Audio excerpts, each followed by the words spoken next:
Hi student, how are you? This time, we will continue about subtopic 11.2 linear motion graph, the velocity against times graph. You have learned about displacement against times graph in previous lesson.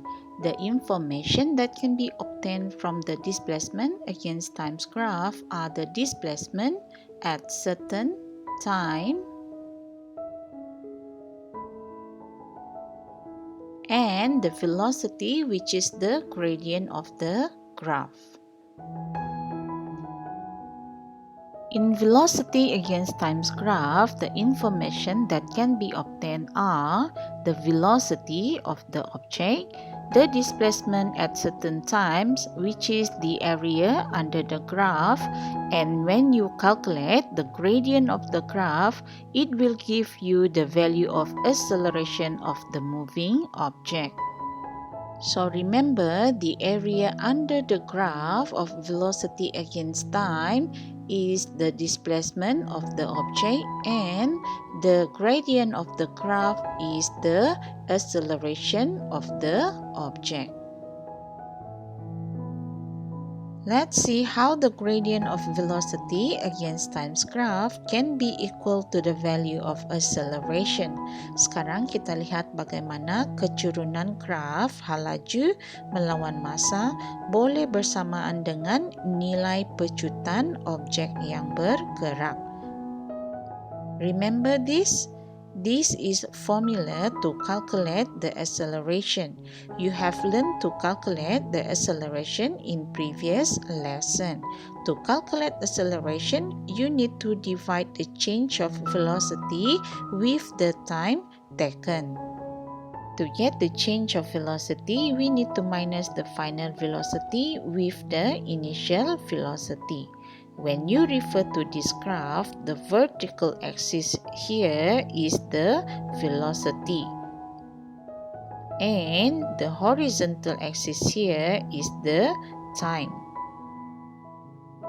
Therefore, when we get the change of velocity from this vertical axis and divide the value with the time taken from this horizontal axis, we will get the value of acceleration, which is also equal to the value of the gradient of the graph. Now let's learn how to determine the acceleration from the time of 0 second to the 5th second. To get the acceleration, we need to find the value of the gradient of the graph from the time of 0 to the 5th second.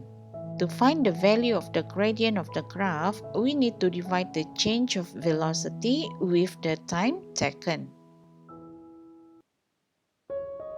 The interval time selang masa between 0 second to 5th second is 5 second. 5 minus with 0 second to get the 5 second. To find the change of velocity, we need to minus the final velocity with the initial velocity. When the time is 0 second, the initial velocity is 0 meter per second, and when the time is 5th second, the final velocity is 8 meter per second. Therefore, the change of velocity at this point is 8 meter per second. 8 minus with 0 meter per second to get the change of velocity at meter per second. When we substitute all the value into this formula, we will get the gradient of the graph is equals 1.6 meter per second. As we know, gradient of the velocity against times graph is also equal to the value of the acceleration. Therefore, the acceleration at this point is 1.6 meter per second, which is give the positive value of acceleration. The same concept also apply when determine the acceleration from the time of 10 second to the 15 second. The acceleration is equals to the gradient of the graph. The time interval between 10 second to the 15 second is 5 second.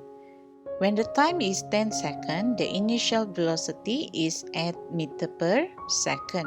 And when the time is 15 second, the final velocity is 0 meter per second.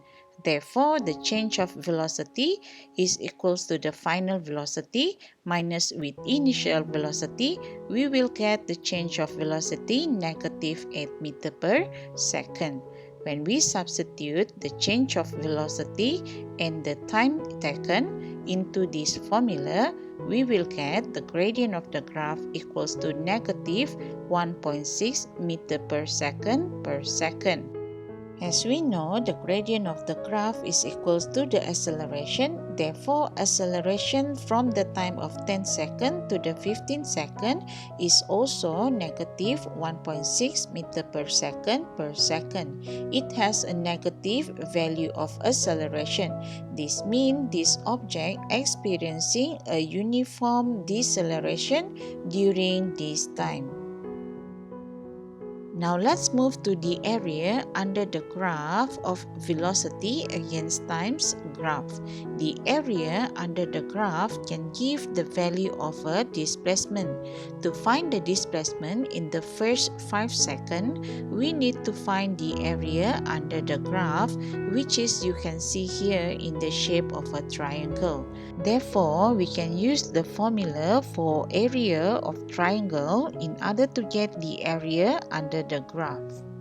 To determine the displacement between the 5th second to the 10th second, we need to find the area under the graph. Since the shape under the graph during this time is a rectangle, therefore you can use the formula of area rectangle in order to get the area under the graph. The same calculation method apply when we want to determine the displacement between the 10 second to the 15 second. The shape under the graph during this time is a triangle. Therefore, we can use the formula of area triangle in order to get the area under the graph. To determine the displacement of the first 10 seconds, we need to find the area under the graph from the 0 second until to the 10 second. Therefore, we need to plus the area of a triangle with the rectangle. This is an example of how to determine the displacement in the first 5 seconds. The area under the graph is a triangle. Therefore, we use a formula of area triangle in order to get the area under the graph. Formula of area triangle is 1/2 times with the height times with the length of the base. The value of the height now is 8 minus width 0, you get 8. Length of the base is 5 minus width 0, you get 5.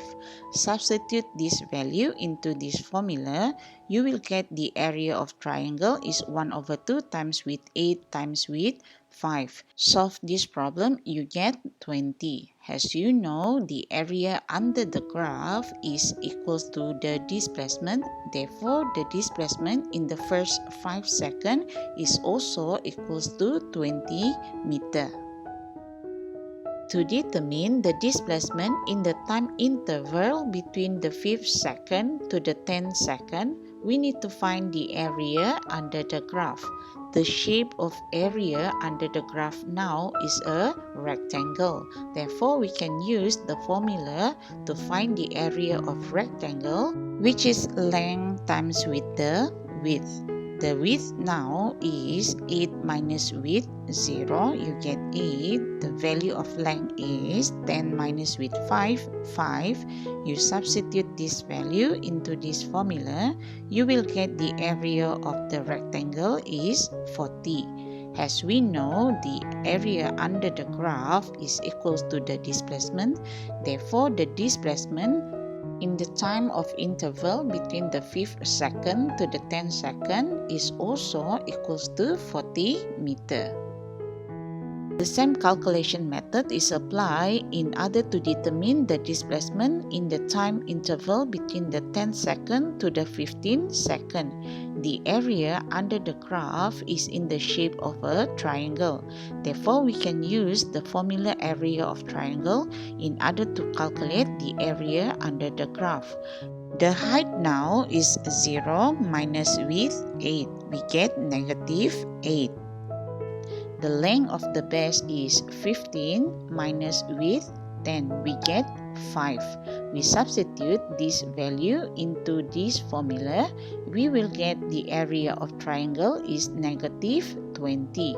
As we know, the area under the graph is also equals to the displacement. Therefore, the displacement in the time interval between the 10 to the 15 second is a negative 20 meter. The negative displacement value here is represent that the object movement is turned back or move in the opposite direction. As a conclusion, the area under the graph of a velocity against times graph is equals to the value of displacement. The gradient of the velocity against times graph is equals to the value of acceleration. At the point of OA, the velocity of the object is increases uniformly. The gradient of the graph is a positive value. This means the object is moving in a uniform acceleration.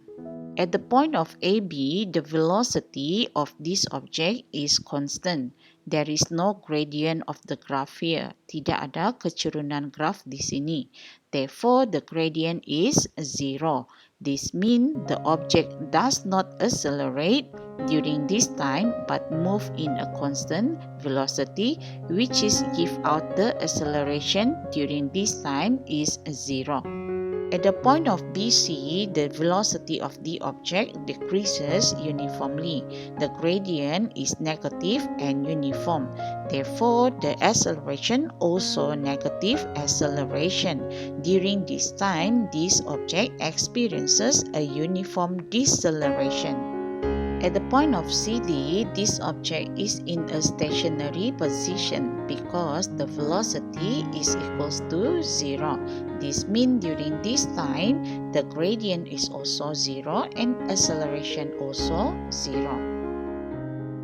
So that's the end of our lesson. Continue doing your practice and see you again in next class.